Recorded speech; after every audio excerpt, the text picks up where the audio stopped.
오늘 이 새벽에도 하나님의 은혜를 사모하며 기도의 자리에 나오신 여러분들을 주님의 이름으로 축복합니다.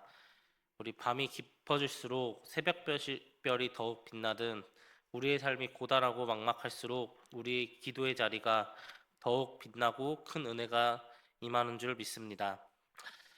오늘 우리가 읽은 창세기 41장은 어제부터 쭉 이어져 왔는데요.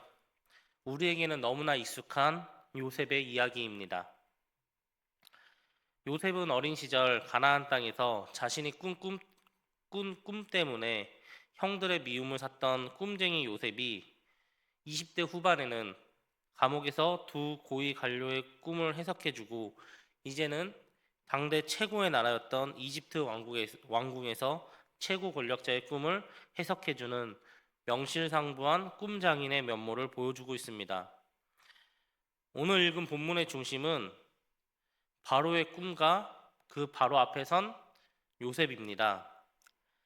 애굽 왕 바로가 어느 날 기이한 꿈을 꾸게 되는데 살찐 암소 7마리를 흉한 암소 7이 잡아먹고 무성한 일곱 이삭을 가늘고 마른 7 이삭이 삼켜버리는 꿈이었습니다.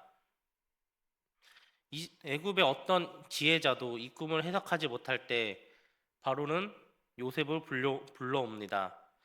오늘 본문 25절을 보게 되면 요셉의 첫마디는 이러합니다. 요셉이 바로에게 아뢰되 바로의 꿈은 하나라. 하나님이 그가 하실 일을 바로에게 보이심이니이다. 감옥에서 두 간원에게 그랬던 것처럼 꿈을 해석하고 이루시는 분이 하나님이시고 하나님께서 작정하시고 앞으로 이루실 일들을 바로의 꿈을 통해 보여주셨다는 것을 요셉은 고백하고 있습니다. 그렇다면 하나님이 보여주신 그 계획은 무엇일까요?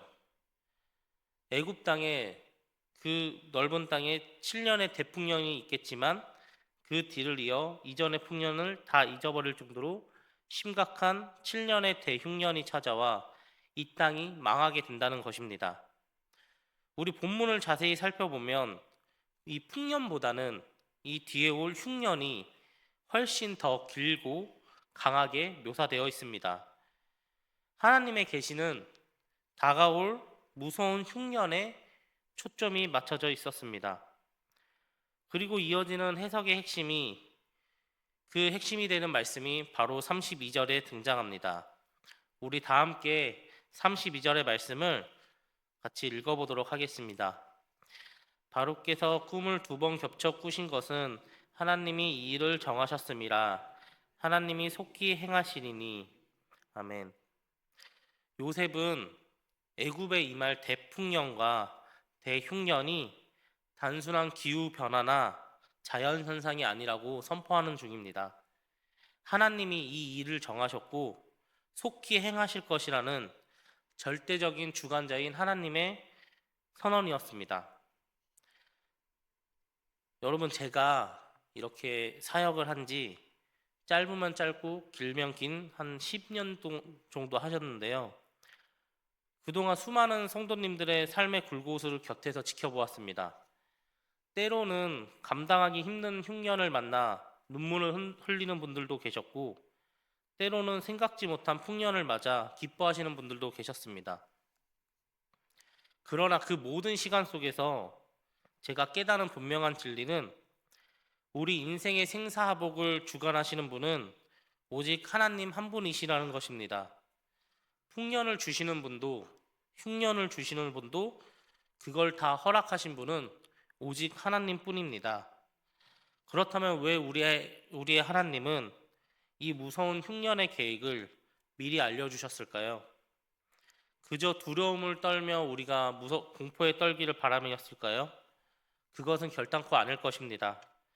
우리가 일기예보를 보고 강력한 태풍을 미리 대비하듯이 하나님께서는 미리 보이시고 정하신 일들을 알려준 이유는 심판하고 멸망시키기 위함이 아니라 준비하고 대비하여 살려내기 위함입니다. 이것이 오늘 우리 본문의 두 번째 핵심입니다. 25절에서 32절까지는 주관적인 하나님의 뜻을 나타냈다면 33절부터 36절은 그 말씀에 반응하는 우리 인간들의 책임이라고 할 수 있습니다. 오늘의 주인공인 요셉을 한번 보십시오. 그는 이제 곧 흉년이 올 것이라는 것을 그 문제를 해석하는 데 그치지 않았습니다.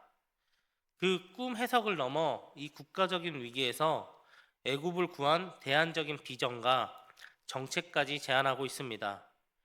이 하늘의 계시를 이 땅의 정책으로 적극적으로 적용하고 활용한 것입니다. 요셉은 명철하고 지혜 있는 사람들을 세우고 감독관을 두어 7년의 풍년일 때 곡물을 20%씩 모아 저장 시스템을 구축하자고 제안합니다. 이 곡물 저장고는 애굽의 최고 권력자 바로 그 한 사람을 위한 것은 절대 아니었습니다. 36절을 보게 되면 이 땅이 흉년으로 말미암아 망하지 않게 하기 위함이었다고 합니다. 즉, 이 세상을 살리는 대안이었습니다. 그렇다면 오늘 우리가 드리는 이 묵상과 예배의 시간은 어떠합니까? 우리의 묵상 역시 우리가 처한 현실과 삶의 구체적인 상황 속에서 대안적 비전을 찾아내는 동력이 되어야 할 것입니다. 그 출발점은 하나님의 말씀, 곧 계시에 있습니다. 우리는 신앙 공동체 안에서 여러 만남과 모임들을 갖고 있지만 그저 말만 무성하고 끼리끼리 모이는 무늬만 공동체가 아닌지 뼈아프게 돌아봐야 될 것입니다. 우리의 묵상과 우리의 사역이 위기에 빠진 이 나라와 이 공동체들을 건강하게 세워가는데 온전히 사용되고 있는지는, 그리고 나아가 우리가 공적인 영역까지 선악 영향으로 나타내고 있는지 우리가 한 명 한 명이 철저하게 돌아봐야 될 것입니다. 요셉은 그저 교회 안에서만, 예배단 안에서만 신실했던 사람이 아니었습니다. 그는 그 당시 세상의 중심이었던 애굽의 한복판, 그 치열한 행정 속에서 오직 하나님의 지혜로만 탁월함을 발휘하였습니다. 하나님께서는 우리 아직 한국 교회에게도 똑같이 묻고 있습니다. 우리는 이러한 영적인 무감각에서 깨어나 다가올 흉년을 대비하여 이 세상에 소외되고 연약한 부분을 채우기 위해 쓰임받는 하나님의 도구가 되어야 할 것입니다. 여전히 이 세상 곳곳에서는 정쟁의 소문이 들려오고 바벨탑의 주인이 되려는 사람들이 그 어느 때보다 득세하고 있습니다. 이러한 시대적인 어려움 속에 오늘 우리가 나아가는 방법은 단순히 우리의 일터가, 우리의 삶의 현장이 생계를 유지하는 수단이나 전도 대상으로 머무를 것이 아니라 요셉처럼 하나님의 계시와 지혜를 가지고 이 세상의 구조적인 아픔과 문제를 해결해내는 우리 한 명 한 명이 그 축복의 통로가 되기를 소망합니다. 오늘 말씀을 맺겠습니다. 혹시 지금 개인적인 삶에 다가올 흉년에 두려워하는 분이 계십니까? 이 일도 하나님이 정하신 주권 아래 있음을 믿으시길 바랍니다. 하나님은 그 흉흉한 흉년도 넉넉히 이겨낼 지혜를 오늘 이 새벽 우리에게 주실 것입니다. 오늘 하루 하나님 앞에서 우리의 묵상과 일상이 균형 있게 이어지는 언약의 길을 걸어가기를 소망합니다. 우리의 삶의 자리가 세상을 살리는 생명의 창구가 되기를 결단하며 나아가는 저와 여러분이 되기를 주님의 이름으로 소망합니다. 기도하겠습니다. 사랑과 자비의 하나님 아버지, 오늘 새벽에도 요셉의 삶을 통해 우리의 인생의 주권이 오직 하나님께 있음을 깨닫게 하시니 감사합니다. 풍년의 때에 교만하지 않고 흉년의 때를 낙심하지 않으며 오직 하나님의 지혜로 세상을 살리는 대안의 창구가 되기를 결단하는 우리 모두가 되게 하여 주시옵소서. 이 시간 특별히 우리 교회 청년들과 다음 세대를 위해 기도합니다. 이들이 요셉처럼 젊은 시절부터 하나님을 꿈을 꾸게 하시고 혼돈한 세상 속에서 영적인 분별력을 잊지 않게 하시고 하나님의 계시를 이 땅의 언어로 풀어내 무너진 영역을 재건하고 이웃을 살려내는 거룩한 리더들로 자라나게 하옵소서.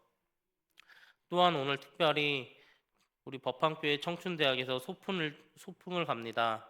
그 모든 일정 하나하나를 주님 손에 의탁하오니 평생을 헌신하며 달려오신 우리 어르신들이 오늘 하루 자연 속에서 주님의 솜씨를 찬양하며 우리의 어린아이 같은 기쁨을 누리는 복된 시간이 되게 하옵소서.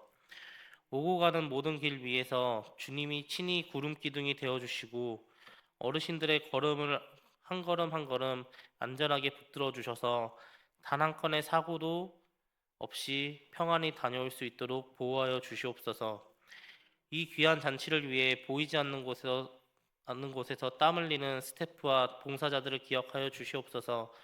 어르신들을 섬기는 그 손길 위에 위로를 더하시고 무엇보다 지치지 않는 체력과 영적인 강건함을 허락하셔서 기쁨으로 사명을 감당하게 하옵소서. 이들의 섬김이 하늘나라의 보화로 쌓이는 은혜를 누리게 하옵소서. 오늘 하루도 우리 성도님들이 각자의 일터와 삶의 자리에서 요셉과 같이 지혜로운 관리자로 살아가기를 소망하며 우리를 구원하신 예수 그리스도의 이름으로 기도드립니다. 아멘.